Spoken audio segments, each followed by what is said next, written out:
Welcome to the Weekly Roar, coming live from the Lion's Den, helping new managers become great leaders and awesome bosses. Hey, good morning, everybody, and thank you so much for jumping on today for this week's watch party. Welcome to the Weekly Roar! Today, I'm talking about another concept in the foundations of leadership. But before we jump into today's topic, as you know, I'm Greg Storch. I'm the founder of Lion Enterprise, a leadership development and coaching business. I'm a certified professional coach and a certified leadership speaker and trainer. Now, last week, I continued my series called Follow the Leader, Concepts in the Foundations of Leadership. And I spoke about the concept behind the true measurement of leadership, which was our ability to influence others. If you tuned into last week's broadcast, then you heard my examples of some unsuspecting leaders whose influence reached far and wide. But if you didn't catch it, don't worry, you already know probably. You hear it every week. Just go to my website, www.lion-enterprise.com. Click on the Lion's Pride Library at the top of the homepage, and you'll get to all of my videos. You can watch them anytime you want. They're available 24/7. All right, so we just celebrated Cinco de Mayo a few days ago. So in the spirit of Cinco de Mayo, let's get this party started. Today, I am discussing another concept in the foundations of leadership. Now, this concept's really about having patience, growth, and being in it for the long haul. You have to be ready for when the time comes. And you can do it by ensuring you're doing the right things on a daily basis. So last week, I was talking about the measurement of how effective we are as leaders. And today I'm talking about the importance of growing as leaders and what it takes to do that. Every time I hear this quote, I have to chuckle. But if you think about it, it's really true.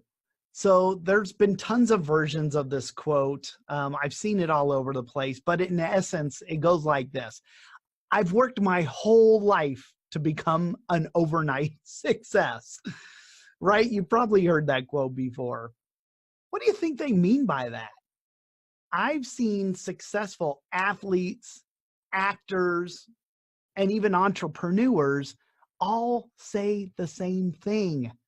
When they reach a certain level in their journey, they look back and they realize it took them years and years to finally get to the point of where they thought they had reached success. Now, these people didn't just wish for success. Oh man, I wish I was successful. And then the next day, boom, they were successful. Of course they didn't. But sometimes we only see the end result of the success, and we don't see the person's journey that they had to take along the way. Everybody has a story about how they got to where they're at. And usually it has taken them years to get to the level where we consider them to be a success. I mean, I've got my own personal examples. I spent most of my adult life on active duty in the Navy.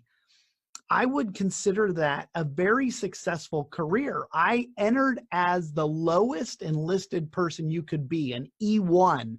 And when I retired as a commissioned officer, as a lieutenant, an O3.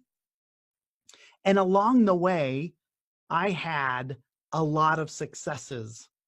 I was Sailor of the Year in Navy medicine.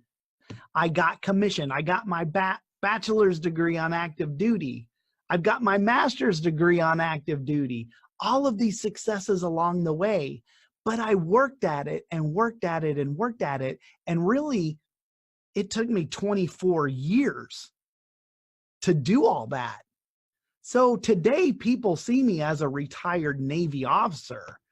You know, I retired as a lieutenant, as a commissioned officer, but what they didn't see was the 24 years I spent getting to that point, starting from the bottom and working my way all the way to the top.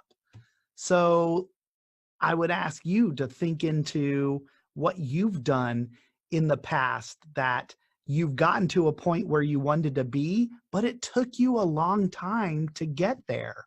Maybe you started a career. How many of you are in a career that you've been doing it for, 10 or 20 years? You've been getting good, and you probably are better today than you were when you first started. Everyone has a story, and it takes them years to get to that level of success, or to a level where we see them as successful, which is a funny thing, how we define success. I think some of you already know this, but I had the chance, I think a month ago, to meet Chef Robert Irvine. He's a famous chef from England who has a couple of TV shows, and he runs a very successful business. He's known all over the world, not only for his cuisine, but of course for his stardom in the Hollywood scene. But I had a chance to speak to him about success, and he really nailed it when I was talking to him about the path to success. And his question to me was, well, how do you define success? Yeah, we all have our own ideas of what success is, right? Regardless of how we define success, it takes consistency, it takes intentionality, and it takes patience in order to achieve success. And it also requires a plan. You got to have a plan. When I was a certified project manager working in the IT industry, one of the things we used to always say was, plan the work, work the plan. You probably have heard that before. There's a lot of truth in that saying if you think about it. Regardless of what you're doing for a living, to become the best at it, you have to work at it on a daily basis with a goal of becoming just a little bit better than you were the day before. See, the secret to reaching our definition of success is found in our daily actions. Our daily actions. You have to be committed to a daily process and devote yourself to becoming a lifelong learner. Committing to daily activities and understanding that you'll have to commit to it for the rest of your life is what I think separates successful people from unsuccessful people. There's a lot of people out there that don't have the patience for this stuff. You know who they are. You've probably seen them before. These are the people who start things, and in a few short months or even a few short years, they just quit doing it. They can't maintain the daily practice. They can't wait. They don't have the patience to wait for as long as it's going to take to reach the level of success that they're after. And they don't understand the commitment that it takes. See, that's why I say it takes a lifelong commitment of a daily practice of following a process day in and day out to get to where you want to go, because we don't know when it's going to happen. I don't know when I'm going to get to where I want to be. But if I don't commit to doing something daily to get to where I want to go, I'm never going to get there. That's the one thing that I can be sure of, that if I don't commit to a daily process, I'm never going to get to where I want to go. God, everybody wants a quick fix. Think about it. Amazon isn't good enough. I can't wait 3 or 4 days for my package to arrive? No, I need Amazon Prime, baby. I need that thing the next day. We live in an age of instant gratification, and that actually can have a detrimental effect on our mentality. When our success is determined by our commitment to a process over the long run. So this series I'm doing on the concepts in the foundations of leadership is designed to help you identify all the things that you need to do in order to become a better, more successful leader. Now, over the next few months, I'm going to be talking about all these different concepts, and I want you to tune in and listen to all these different concepts and listen to which one you do well at and which ones you're not doing well at and where you can improve, because that's what it's going to take to become better at what you want to do, especially if you're trying to become a better leader. There was a study done on leaders by these 2 leadership experts by the name of Warren Bennis and Bert Nannis. Warren and Bert concluded from their study that having the capacity to develop and improve their skills was what separated leaders from their followers. I think I want to add to that, because I think it also takes commitment and desire to want to do it. So I've known leaders throughout my career who held leadership roles just by virtue of their titles. They never did anything to improve as a leader. They weren't committed to the process of growing on a daily basis. And in my mind, they weren't really leaders at all, because leaders are committed to their growth. A position or a title does not make you a leader. Your commitment to growth and improvement is what makes the difference and helps us become the best leaders that we can be. So yes, if you've ever wondered what the answer is to whether or not leaders are born or made, think more into that question. I agree that it probably does take some innate abilities to be or want to be a leader, but leadership is a skill that can be developed, especially if you commit to the process. And if you can commit to daily growth, I promise you, you can become a great leader. Do you all agree with that? What are your thoughts on that? I'd love to hear from you. So why don't you guys place your comments below or wherever the comments, I think they're on the left or the right. I don't know. Anyway, put some comments there. What do you think it takes to become a great leader? Do you agree? Takes a commitment to daily growth. What else does it take to become a great leader? I want to share a little bit of a personal story that plays right into this idea of committing to a daily process. I picked up the 6-string guitar when I was 9 years old. Now, I'm not a great guitarist, but I can play the instrument. I've learned to play a lot of the songs that I enjoy listening to, and I enjoy picking up the guitar and playing them. So when I first started out playing, I played almost every day. And when I say I played, I was learning chords, all the basic open chords you could learn on the scale.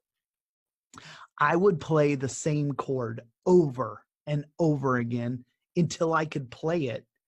And then I moved on to the next chord and I would do the same thing.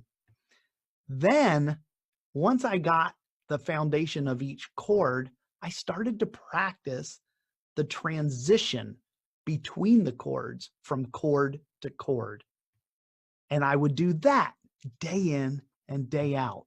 I started to develop muscle memory in my fingers, and that's what made playing become easier and easier. Or was it?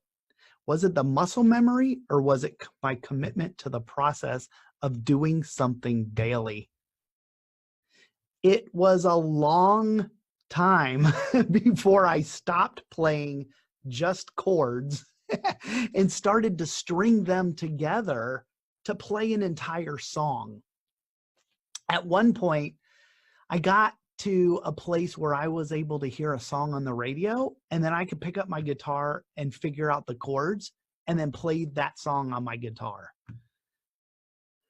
Once I felt that I had learned how to play the guitar, I wasn't as diligent in my daily practice. So over the years, I didn't play as much, and I noticed that I had started to lose some of my gains in my ability to play. My transitions between chords weren't as smooth. I was forgetting the chords that went with the songs that I wanted to play. I had to look back at my notes and refresh my memory on which chords in what order went with these songs. I had to start up again to regain the muscle memory for the chords.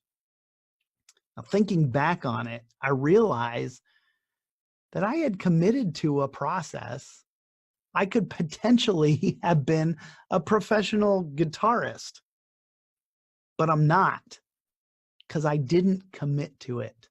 I'm still, if I was committed, if I wanted to be a great guitarist, I would still be playing the guitar the same way today that I was when I first started when I was 9 years old. Had I done that, let me do the math. I would have been playing guitar for 40 some odd years already. But I didn't commit to the process, and I didn't do the things I needed to do to reach that level on a daily basis. That's why I'm not where I want to be. I don't think people would look at me and say, wow, he's a really accomplished guitarist. Can I play the guitar? Yes. Could I play on stage for people? No way. I'm not that good after 40 some odd years, right? So you can see the effects of not committing to a process. My dad used to always tell me, if it's worth doing, it's worth doing well. Now, I later found out that that quote actually came from the 4th Earl of Chesterfield by a guy by the name of Philip Stanhope. But Dad was right. And in order to do something well, you have to do it consistently. It's true. There really is no overnight successes. Even though we may think there are, we never see the successful person's journey, only when they reach the top. But I guarantee you, behind every successful man and woman is a long journey of consistency and a commitment to a process to get better and better, self-improvement and growth. So my advice to you is that whatever you choose to do in life, whether you want to develop as a leader, become a musician, be an artist, whatever, develop a plan for your growth. Commit to the process of developing yourself daily. Be patient and be intentional with your actions. What we choose to do on a daily basis is just as important as what we choose not to do each day. Hey, wrapping up, I wanted to leave you with a famous quote by Teddy Roosevelt. You've probably heard this, you've probably seen it before, but I just love it, and it really applies to what I'm talking about. This is called The Man in the Arena. So it goes like this. It is not the critic who counts, not the man who points out how the strong man stumbles, or where the doer of deeds could have done them better. The credit belongs to the man who is actually in the arena, whose face is marred by dust and sweat and blood, who strives valiantly, who errs, who comes short again and again, because there is no effort without error and shortcoming, but who does actually strive to do the deeds, who knows great enthusiasm, the great devotions, who spends himself in a worthy cause, who at best knows in the end the triumph of high achievement, and who at worst, if he fails, at least fails while daring greatly, so that his place shall never be with those cold and timid souls who neither know victory nor defeat. That was Teddy Roosevelt. Okay, you guys, that's gonna do it again this week. There's another concept for you in the foundations of leadership. Think into that. If you've got some comments, please let me know. I'd love to hear what you're thinking. I will get back to you in the comments if I didn't already. Thanks so much, you guys, for joining in again this week for another weekly Roar. I appreciate you coming back and watching these watch parties with me. I love the interaction and the engagement going on. And as you know, I'm going to be back here again next Wednesday, same place, same time, to speak about yet another concept in the foundation of leadership. So I hope you're going to join me next week for that. I love this one. I've got a lot of personal stories that go with this. I love this next concept. So I can't wait to share it with you. Until we meet again, you guys, remember, be powerful, but stay poised, just like a lion. Bye, everybody. See you next week. Thanks for watching the Weekly Roar live event at lionenterprise.com. If you enjoyed this video, please tell others to join us each week here in the Lion's Den. Thanks again, and see you next week.